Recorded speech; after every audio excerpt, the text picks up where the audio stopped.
j'interviens 20 secondes dans votre vidéo juste pour vous apprendre une technique ridiculement facile pour voir des centaines d'autres vidéos d'informations alternatives et de qualité comme celle que vous regardez maintenant. Vous vous en doutez, une vidéo, c'est comme un paquet de cigarettes, comme un café, comme une série, ça a un coût. Tous les jours, nous essayons de vous fournir l'information que vous recherchez, mais nous ne pouvons pas y arriver sans vous. Alors, l'astuce ultime pour réussir à voir ces vidéos et pour nous aider à en produire d'autres, c'est de vous engager avec nous. Alors, si vous avez aimé cette émission, aidez-nous à en produire d'autres et faites un don.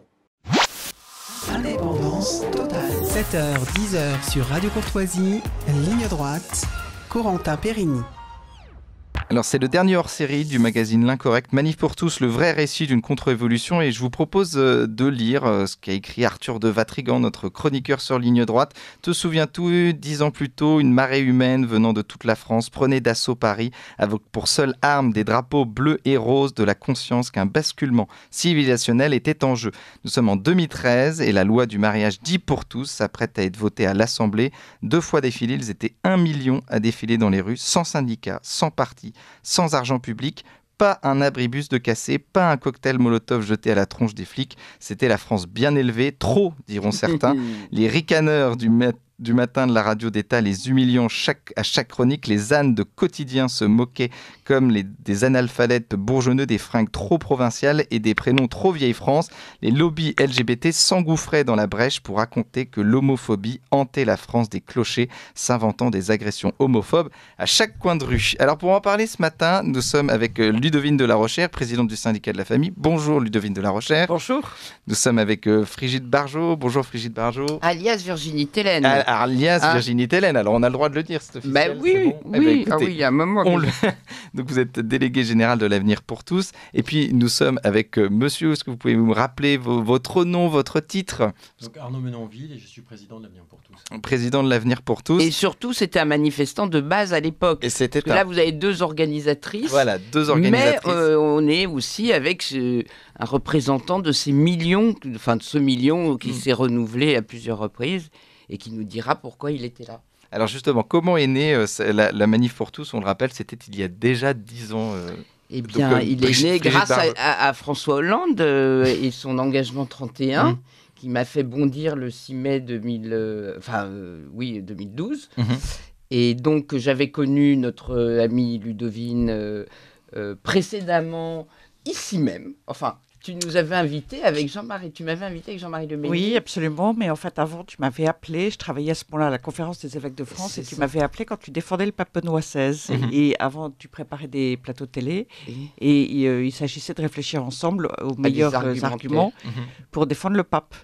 Et quand François Hollande a rendu public ses promesses de campagne, ses engagements de campagne, enfin son programme, en janvier 2012, j'ai appelé Frigide, absolument horrifié de ce point. On a été mariage et adoption. Côté, on s'est appelé, voilà. Mariage et adoption pour les couples de même sexe, et il y avait l'euthanasie aussi. Ah bah oui, il y avait aussi l'euthanasie. D'où le nom de Manif pour tous, parce qu'on s'apprêtait éventuellement à manifester aussi contre l'euthanasie. Puis face à la Manif pour tous, il n'a pas osé y aller. Je me souviens que certains disaient non, mais il ne va pas mettre le mariage d'abord, parce que... Parce qu'au début, c'était donc mariage, adoption, puis en vue de PMA, GPA, on le rappelle. Bien sûr. S'il mettait la PMA dedans ou pas dedans, et d'ailleurs, quand il a vu la mobilisation, voilà, ils ont commencé. Ce qui veut bien dire, et donc tout le monde va le comprendre tout de suite, que le problème, PMA c'est quoi? C'est une procréation technologique, c'était bien de changer le mode de procréation, de reproduction de l'humanité, de l'être humain. Mais en donc tout cas, Ludo a trouvé le super titre de Manif pour tous, et moi tout de suite je leur ai dit on va vraiment dire qu'on est tous nés d'un homme et d'une femme, et c'était la baseline de la Manif pour tous. Absolument. Et en fait, la PMA sans père a été introduite dans le projet de loi Taubira, et face aux mobilisations, elle a été retirée finalement assez vite. Ils n'ont pas osé, tandis qu'eux espéraient avoir en fait le mariage, l'adoption, la PMA sans père, et ils pensaient avoir la GPA tout de suite après, la gestation pour autrui légalisée. Donc on est en 2023, fin 2023, il n'y a même plus eu de dépôt de propositions de loi de légalisation de la GPA, alors qu'avant 2012, il y en avait eu, et par la droite d'ailleurs. Et justement, Oui, donc, comme elle fait toujours, hein, c'est toujours elle qui fait avancer en douce les trucs. Donc ce qu'on comprend, c'est que le succès de la Manif pour tous a quand même eu un impact sur ces lois, c'est-à-dire que ça a ralenti en tout cas cette idée progressiste qu'il fallait aller toujours plus loin dans la légalisation et dans les droits. Ça a ralenti et ça a même absolument et totalement empêché la légalisation de la gestation pour autrui. Elle ne l'est toujours pas. Je le disais, il n'y a même plus eu de proposition de loi. Alors la GPA, c'est une bataille pied à pied autour des questions, parce que bien sûr, dans ce cas-là, ils contournent, ils cherchent d'autres biais. Et donc, là, ils tentent d'obtenir la reconnaissance des actes de naissance des enfants nés de GPA à l'étranger, ce qui serait une manière de faire reconnaître la GPA. Et puis, il n'y a pas eu non plus la légalisation de la PMA pour les personnes trans, de la ROPA, réception des ovocytes de la partenaire, qui est l'antichambre de la GPA. Ils ont renoncé dans la loi de bioéthique de 2021, après avoir tenté. Et puis, il en est de même pour la pluriparentalité. Donc oui, la Manif pour tous et les mobilisations et la poursuite du combat ont été tout à fait utiles. Oui, alors on ne peut absolument pas dire le contraire, évidemment. Parce qu'on avait l'impression que c'était... N'empêche que la loi de bioéthique qui a institutionnalisé ce qui s'appelle la PMA, mais qui est surtout les fécondations in vitro avec des semences anonymes, donc avec un marché qui permet de fabriquer des embryons. Malheureusement, est passé. On va revenir là-dessus parce qu'il est 8h, c'est l'heure du bulletin d'actualité de Liselotte Dutreuil, puis après on revient vers vous, évidemment. Ligne droite. Allez, venez, Milord, vous asseoir à ma table. Ici, c'est confortable. La table ronde. Alors nous continuons notre table ronde avec Ludovine de la Rochère, Brigitte Barjot et puis Arnaud Ménanville. Alors vous, Arnaud Ménanville, vous étiez en 2013 donc parmi les manifestants. Pourquoi il y a 10 ans vous avez décidé donc d'aller dans la rue pour manifester contre donc le mariage pour tous, alors que c'était une loi c'était assez inéluctable que ça allait passer, mais vous avez quand même décidé en tout cas d'aller dans la rue à ce moment-là. Alors moi je suis allé dans la rue parce que j'ai rencontré Virginie et ce qu'elle disait à cette époque, et parce que moi j'étais favorable à l'union des couples de même sexe et que les couples de même sexe puissent avoir des enfants. Rappelle pourquoi. Alors parce que moi je suis homosexuel, donc je pense que les couples de même sexe doivent avoir les mêmes droits sociaux que les couples hétérosexuels et qui peuvent avoir des enfants, mais pas par des méthodes qui conduisent à créer des marchés de l'ADN ou à des transformations de l'ADN.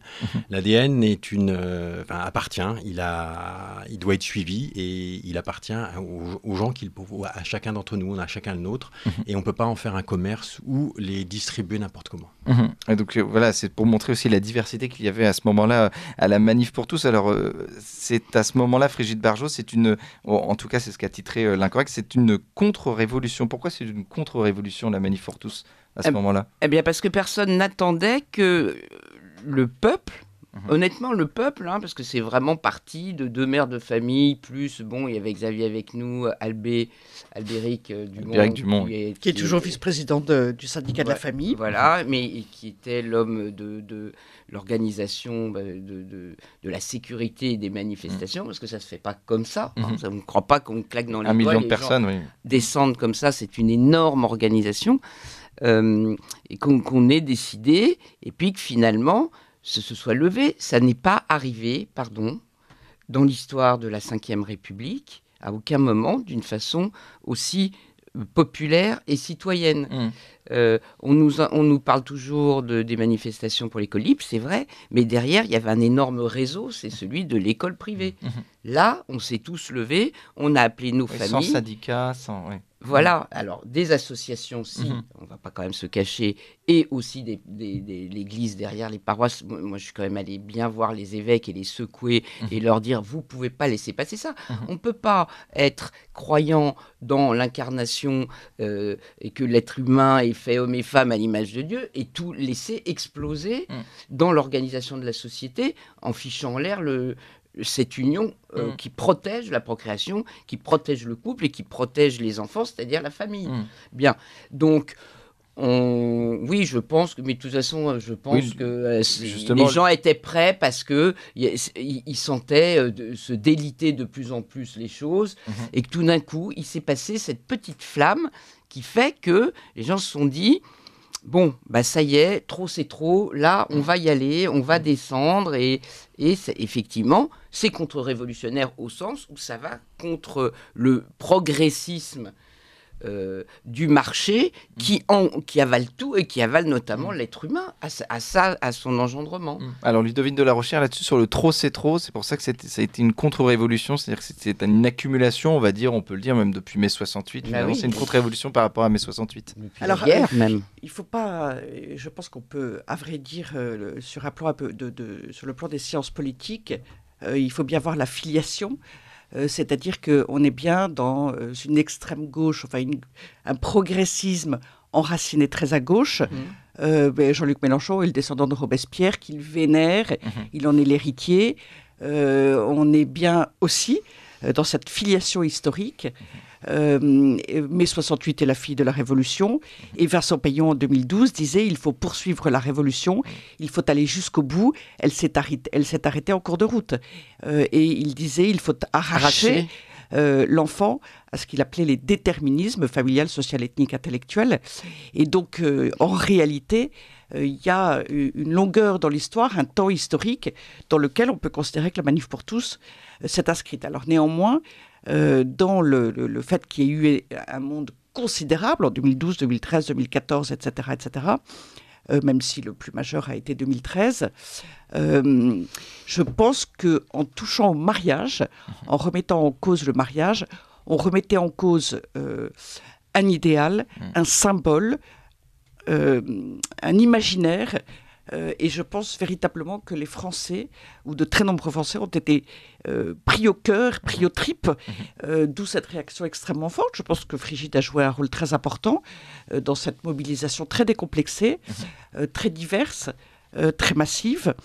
Et d'ailleurs, le pouvoir en place, François Hollande et son gouvernement, ont été extrêmement surpris, dérangés, gênés, y compris dans leur action.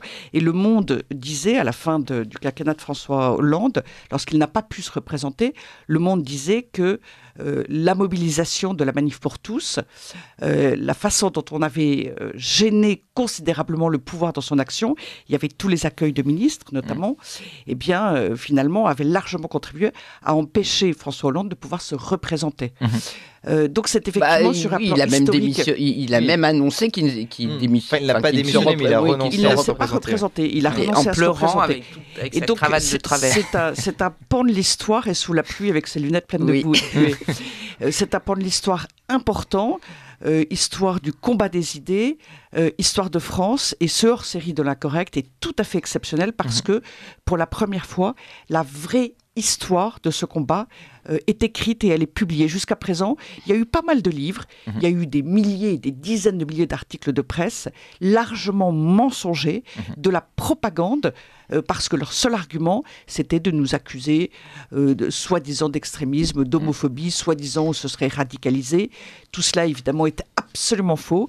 Les objectifs et les finalités de la Manif pour tous, aujourd'hui du syndicat de la famille, n'ont jamais changé, et que la vraie histoire soit écrite, qu'elle soit transmise aux générations à venir, est très important. La vérité historique, c'est ce qui est fondamental pour l'avenir et pour pouvoir continuer le combat et continuer à dénoncer la loi Taubira, la PMA sans père, la GPA, l'idéologie du genre et toute cette remise en cause de ce qu'est l'être humain. Voilà. C'est très important. Donc c'est un numéro historique et j'invite nos auditeurs de l'Incorrect, absolument, j'invite vraiment nos auditeurs à le commander. Très bon cadeau de Noël à faire. Oui, très bon cadeau et donc de Noël. à le commander en nombre.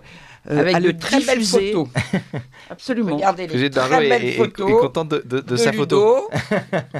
Et Mais Alors- il y a la vraie histoire. Surtout, et on est puis il y a- ensemble. Hein. Il y a des, mais absolument, il y a des analyses Regardez. très intéressantes, des implications, des conséquences de la loi, tout ce qu'elle signifie, son fondement, donc, qui est l'idéologie du genre, ce qu'aujourd'hui on appelle assez souvent le wokisme, c'est l'un des principaux aspects du wokisme.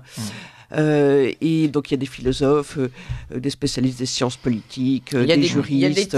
Il y a des titres un peu polémiques, un échec Un politique. échec Moi, je dis que politique. l'échec n'est pas Alors- encore arrivé. Alors, mais on va... Sur un plan législatif, la loi Taubira est passée Oui. malheureusement. Et la loi PMA. Mais on va en reparler de tout ça. Moi, vous avez parlé d'une mobilisation massive, décomplexée.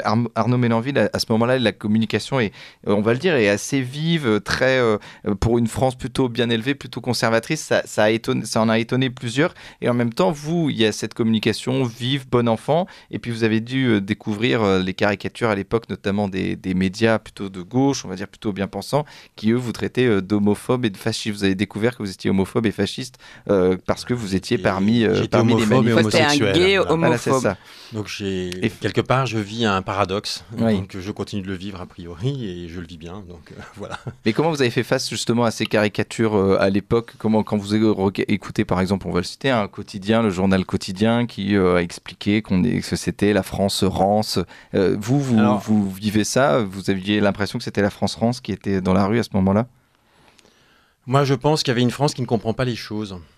Et donc, c'était important que le discours de Virginie, de Frigide, pour essayer justement d'exprimer les choses, parce que justement, les homosexuels sont pris entre deux extrêmes, d'une certaine façon, ceux qui rejettent et ceux qui disent accepter, mais en les emmenant dans des mouvements... dans la marchandisation de l'être humain, d'une certaine façon. Comme un véhicule pour faire passer autre chose. Donc, c'est une situation qui n'est pas facile dans la société. Donc, c'était important que le discours de Virginie était important pour essayer justement de permettre à l'ensemble de la population de comprendre la situation que ces personnes vivent. Alors là, j'en reviens à notre ouvrage, où il y a effectivement le point un peu d'achoppement, parce qu'on ne va pas non plus se mentir sur la réalité, puisque le mouvement s'est séparé. Oui, on va revenir dessus. On va en parler. Non, mais c'est pas pour, ce n'est pas pour justement raviver, au contraire, mais c'est pour bien réexpliquer par rapport à ce que vient de dire Arnaud, que ce que nous proposions, ce que je proposais dès le début, Ludo était au courant bien avant, mais tu me disais, pour bien rassembler, on ne peut pas tout de suite apporter une solution. C'était pas le sujet. Le projet de loi Taubira portait sur le mariage. Oui, alors nous apportions, une réponse. Mais je voulais revenir sur les caricatures de ce moment, puis après on parlera de vos... Ok. Et donc, sur les caricatures, de toute façon, vous savez, quand votre propre beau-frère vous dit que vous êtes une ligarde qui va mettre la République par terre, alors que sa maman défile avec nous, effectivement, c'est assez gênant. La maman de votre beau-frère, je crois que je vous... Oui. Bah oui. Donc, vous voyez, je parle de 15-0. Nous étions soutenus, toute la famille était dans la rue. Donc, non. Et je suis désolé, au moment où on s'est fait traiter des pires insultes, où on a été la cible des pires insultes, c'est au moment, il faut bien le rappeler, où la loi a été votée au Sénat de façon absolument antidémocratique, inique, avec 30 sénateurs. Pas de vote solennel, pas d'urne, tout le monde a levé la main en 3 secondes. On a la vidéo, vous pouvez la retrouver. Et donc, cette loi, alors que nous avions la majorité au Sénat, ça n'aurait pas dû passer. Bon, alors après, on nous a expliqué. Exactement comme d'ailleurs c'est rappelé ici, la fameuse pétition du CESE. 700 000 pétitions mises à la poubelle parce que le président du CESE va demander au Premier ministre ce qu'il faut en faire. C'est une blague, vous comprenez? Alors... Tout le monde est ligué, en fait. Vous avez les pouvoirs institutionnels qui veulent absolument faire passer, et le peuple qui s'est mobilisé, ce qui est contre-révolutionnaire, mais qui, au final, ne va pas être entendu, et en plus va se diviser sur une des solutions que nous proposions. Alors, Ludovine de la Rochère, là-dessus. Sur les caricatures, comment ça vous a étonné, comment le traitement médiatique, notamment... On savait que d'emblée, leur seul argument, c'était de nous accuser de 1000 mots. Mots MAUX et mots MOTS aussi, donc homophobe, fasciste, facho, extrémiste, etc. Sur la question de l'homosexualité, nous, on ne s'est pas exprimé en particulier. Nous, le sujet, c'était le mariage. Quel est le sens du mariage? Quelle est la finalité du mariage? Et donc de la procréation. Et donc des besoins les plus fondamentaux de l'enfant. Moi, je pense que personne n'a de droit à l'enfant. Je pense qu'il n'y a pas de droit à l'enfant, pas plus pour les personnes homosexuelles que pour les personnes hétérosexuelles. Ce qui prime et ce qui est fondamental, ce sont les besoins de l'enfant. Et d'ailleurs, pour venir au monde, il faut un homme et une femme, il faut un père et une mère. Il n'y a pas d'autre possibilité. Alors peut-être que la nature est homophobe, j'en sais rien, mais en tout cas, le fait est. Et donc... il est clair que leur seul argument face à cela, c'était de nous accuser et de victimiser. Ils sont horribles, ils sont ingrats, ils sont infâmes, ils sont haineux, enfin toutes ces... Ils sont antisémites. Moi, on était antisémites, oui, Pierre Berger dit qu'on était antisémites. Mais et puis on vous a accusé aussi d'enlever des droits à quelqu'un sans, pour le coup, enfin vous enlevez non, il disait ça n'enlève de droit à personne de donner le mariage, voilà. Évidemment, sauf ça aux enfants. des enfants, Voilà. plus qu'un droit, un besoin et même aux êtres fondamental humains enfants. d'être indifférenciés hommes et femmes, c'est-à-dire ça enlève la structure de la sexuation de l'humanité.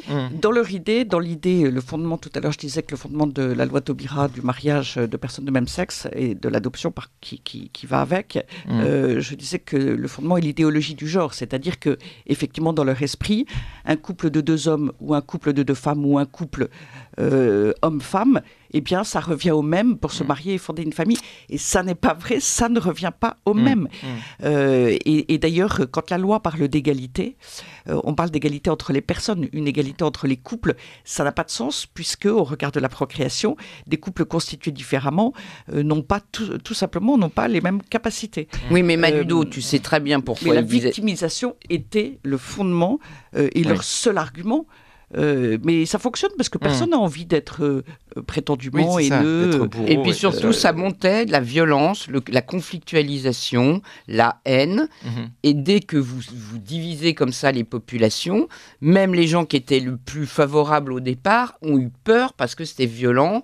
Parce que ça n'était pas violent. Mais non, violent. Le pouvoir politique prétendait que c'était violent dans les termes. Pardon, on s'est quand même fait traiter de tous les noms. C'est ça qui était violent. Parce que effectivement, quand vous voyez quelques années plus tard les Gilets jaunes, 3 ans, enfin non, c'est en 2019. Bon, là ça devient violent. Et les émeutes, là ça devient violent. Et je me souviendrai toujours d'Albéric, que je salue ici, qui disait à juste titre que dans nos manifs d'1 million de personnes, vous perdiez votre carte blanche, vous la rendez 2 jours après. Non mais en fait, la tragédie de toutes ces accusations mensongères, c'est que évidemment c'est une falsification, c'est une manipulation répétée, indéfiniment répétée. Et pour moi, le tragique, c'est qu'à force d'être répété, il y a des personnes qui ont fini par y croire. Et même, je pense, une partie des manifestants ont fini par croire que être opposé ou plutôt défendre le mariage réservé, c'est même pas réservé, le mariage, donc le mariage homme-femme, eh bien, il y a des personnes qui ont fini par croire que c'était haineux. Et là, il y a une manipulation stupéfiante. Et prendre du recul, rester lucide et continuer à analyser sereinement sans se laisser impressionner par telle ou telle pression, eh bien, c'est une chose bien sûr difficile. Et donc, il y a... surtout quand votre famille vous rejette d'un coup, parce que vous êtes devenu le méchant qui ne veut pas donner des droits aux homos. Et deuxièmement, moi j'avais des amis qui me disaient, non mais les dîners mondains, c'est l'affaire Dreyfus. Quoi. Voilà, vous voyez, alors, donc, ils n'aiment pas ça, les gens. Donc ça les fait se retirer de la demande. Alors il y a aussi une session, on peut le dire, dans la Manif pour tous, il y a eu deux visions différentes. Après le vote de la loi, en fait. Alors il n'y a pas eu de scission de la Manif pour tous. Tous les cadres, tous les volontaires, tous les responsables sont restés parfaitement en place et la plupart d'entre eux sont toujours là aujourd'hui. Frigide a démissionné, a créé le mouvement de l'avenir pour tous, mais sauf erreur de ma part, des manifestations massives en 2014 ont toujours été celles de la Manif pour tous. Alors la loi Taubira a été passée, il y avait un petit peu moins de monde parce que malheureusement il y a des personnes qui ont eu du mal à persévérer, à poursuivre, mais il n'y a pas eu, le mouvement ne s'est pas scindé en deux. Alors, c'est pas scindé en deux. On a le syndicat de la famille et de l'avenir pour tous. Alors, donc on peut dire quand même que la Manif pour tous... La Manif pour tous a continué son action pendant 10 ans. Elle a changé au bout de 10 ans. Nous avons décidé de dire plus clairement et explicitement que ce terme de la Manif pour tous, ce que nous visons, et le fait que nous agissons de multiples manières. Parce que bien sûr, les manifs, ça n'est toujours que ponctuel et on ne fait pas des manifs pour faire des manifs indéfiniment. D'où ce terme de syndicat de la famille qui devient plus institutionnel. Qui date de 2023. Ce pas plus institutionnel. Ça fait institutionnel, syndicat. D'une certaine manière, le terme est plus combatif. Alors... Et quant à l'avenir pour tous, il garde son terme. Alors là, je reviens. Donc là, je reviens. Nous avions comme l'idée était, enfin pas l'idée, nous avions compris, on vient de vous le réexpliquer, qu'on portait atteinte à l'homme et à la femme, à sa procréation, à l'enfant, et derrière, bien évidemment, arrivait le marché de toutes les technologies transhumaines, enrobées dans l'idéologie wokiste. On est les premiers anti-wokistes, il faut quand même le dire, hein. Puisque nous voulions, et nous le voulons toujours, et c'est le cas de l'Avenir pour tous, défendre l'être humain sexué, homme et femme, biologique, avec son enfant, qui a le droit. Vous savez, une espèce autonome, c'est celle qui peut se reproduire par ses propres moyens. Si un homme et une femme ne peuvent plus être maîtres de leurs semences et avoir leurs enfants, à ce moment-là, l'espèce va s'arrêter. Il faut que tu expliques ta position sur la PMA. Alors justement, qui est un peu compliqué. Oui, Ludo, ne commence pas à l'attaquer. Alors allez-y. À partir de ce moment-là, puisque les êtres humains doivent être privilégiés, les personnes homosexuelles sont des êtres humains. Hein, ce ne sont pas des transhumains. Ça existe depuis la nuit des temps. Et d'ailleurs, la première réunion que nous avions faite le 5 septembre à Saint-Sulpice, il y avait des représentants du pacte civique. J'ai oublié le nom d'une des personnes qui est dans la mouvance, par exemple, de Jérôme Vignon des Semaines sociales. Ça manque un peu dans l'ouvrage. Il n'y a pas vraiment les gens de gauche, René Poujol et tout ça, qui nous ont bien rappelé que dans l'humanité, il y a l'homosexualité, mais elle ne doit pas être institutionnalisée pour fonder la société. Mais le 5 septembre n'est pas l'origine de la Manif pour tous. Ça a été l'une des réunions. La première, enfin, on s'est quand même mis en place. Et puis, bon, bref, après, il y a eu Civitas qui a lancé le 18 novembre. Il fallait absolument faire une manifestation pour contrer, à passer devant. Que personne ne voulait lancer, c'est pour ça qu'on a et on est allé au Thermidor, c'est génial, au Thermidor, chez Robespierre, contre-révolutionnaire. Donc là, j'explique, c'est qu'à ce moment-là, intégrant les personnes de même sexe, il était inconcevable pour moi de ne pas leur proposer autre chose. Cette union qui est dans un statut séparé pour séparer l'homme et la femme. Voilà, c'est tout bête. Ce que a dit Ludo tout à l'heure, l'égalité, c'est pas égaliser, indifférencier l'homme et la femme. Et parce que derrière, tout va tomber. Et ensuite, quand on arrive à la procréation, on fait comment, effectivement Et bien, un homme et une femme, un enfant par un homme et une femme, même si ce couple d'hommes est en couple d'hommes. On ne passe pas par un marché. Voilà ce que nous proposons, nous, à l'Avenir pour tous, ce qui a créé la Mais sans passer par un marché, tu fais comment? J'ai toujours pas compris. Avec des amis, ma chérie. Des amis. Comme ça, c'est fait. Alors, je vous explique. Mais tu crois que ça peut fonctionner? Mais bien sûr, ça fonctionne. Mais c'est la pluriparentalité, alors. Ça s'appelle la bioparentalité. Et comme... ou la pluriparentalité. Non, il s'agit... Attends, là, c'est très important. Non, mais c'est intéressant. Corentin, c'est très important. Nous demandons, nous avons fait un recours au Conseil constitutionnel pour ça, que les parents biologiques, quoi qu'il arrive, soient réintégrés dans l'état civil des enfants. Donc, en fait, nous luttons contre l'anonymat des gamètes et contre le marché. La moindre des choses, pendant très longtemps, les personnes de même sexe ont eu des enfants. Soit ils se mariaient avec une femme légalement, soit ils faisaient un enfant avec une amie. Ça n'a pas été légalisé dans la loi de PMA. C'est incroyable. Ils n'ont pas le droit d'aller faire une insémination chez le médecin avec leur copine. Moi, je ne comprends pas. Alors, c'est justement ça.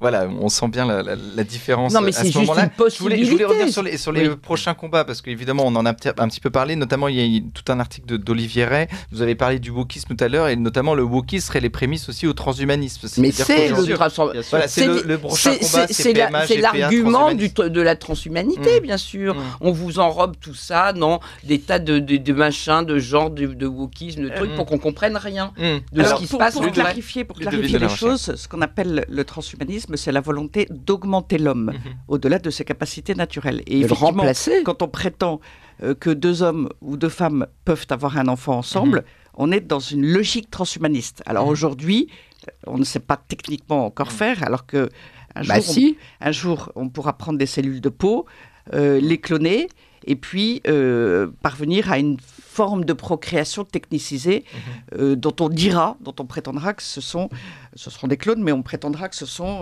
les enfants de couples de même sexe. En attendant, on passe par la PMA et bien sûr avec donc les gamètes d'une tierce personne. C'est ça qui va ou pas. par la gestation pour autrui. En même temps, c'est ce que tu défends, c'est ça qui a peu. Non. Ou par la gestation pour autrui qui instrumentalise quelqu'un. C'est un débat. Tout ça, on le fait au moment de la procréation, de la conception de l'enfant et pendant Mais dis la comment, grossesse et Ludo jusqu'à la naissance. Et puis après, on fait croire que le couple de personnes de même sexe a eu un enfant. Voilà. Et on dit, par exemple, là, vous avez des stars, des people, des Marc-Olivier avec son Fogiel. petit ami, Marc-Olivier Fogiel. Vous avez Paris Match qui a fait il y a déjà quelques mois une couverture et on voit un couple d'hommes avec un enfant et on dit ils sont devenus tous les deux papas avec papa au pluriel. Non, c'est faux. Non, mais il faut mettre la maman.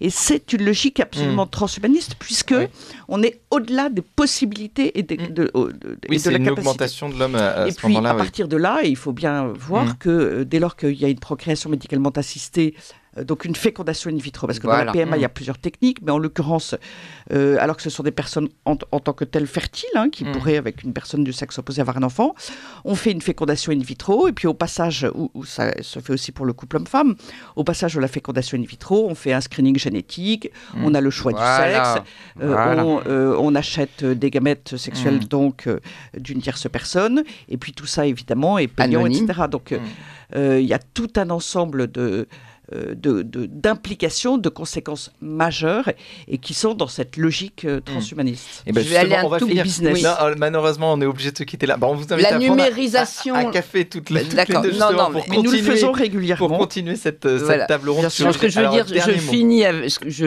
Il faut que ça soit continue. très rapide. C'est la numérisation qui s'appelle en fait le fait d'augmenter les datas génétiques, de modifier l'ADN. C'est extrêmement grave, ça fait augmenter l'IA. Et bon, pour finir maintenant sur la suite des combats, il y a des lois extrêmement graves, mortifères, pour supprimer l'être humain biologique et carboné, je vous rappelle, que nous sommes, puisque nous émettons du gaz carbonique, donc de la décarbonation. D'où les no kids. Alors, attendez, on va pas relancer un autre débat. Non, mais sauf que si les deux Dernière lois phrase. qui arrivent sont Oui. très très graves, Oui. c'est l'IVG dans la Constitution. Ça n'est pas admissible de mettre la mort dès l'engendrement aussi haut dans la À hiérarchie. côté des de l'abolition de la peine de mort, d'ailleurs, c'est extraordinaire. Exact, et génial. Invraisemblable. Voilà, Ah ils bah, sont écoutez, complètement. Et deuxièmement, bien sûr, les lois On d'euthanasie. va- Et j'invite le syndicat de la famille à s'en saisir parce que les personnes, nos réunissez- parents, réunissez-vous, voilà, évidemment, nous et puis on vous invite Nous à prenons prendre un café. régulièrement la parole et nous agissons sur ces Et sujets, il faut bien qu'on le entendu. fasse ensemble, Mabudo. Et ben oui, écoutez, on vous réinvitera à ce moment-là. Merci à tous pour cette table ronde. Je rappelle le dernier titre, le hors-série de l'Incorrect, Manif pour tous, le vrai récit d'une contre-révolution. Puis je rappelle Ludovine de la Rochère, vous êtes présidente du syndicat de la famille. Brigitte Barjou, vous êtes déléguée générale de l'Avenir pour tous. Et donc j'ai encore Arnaud Menonville, donc Président de l'Avenir. À commander en ligne un cadeau de Noël intelligent et historique. Intelligent et historique. Merci.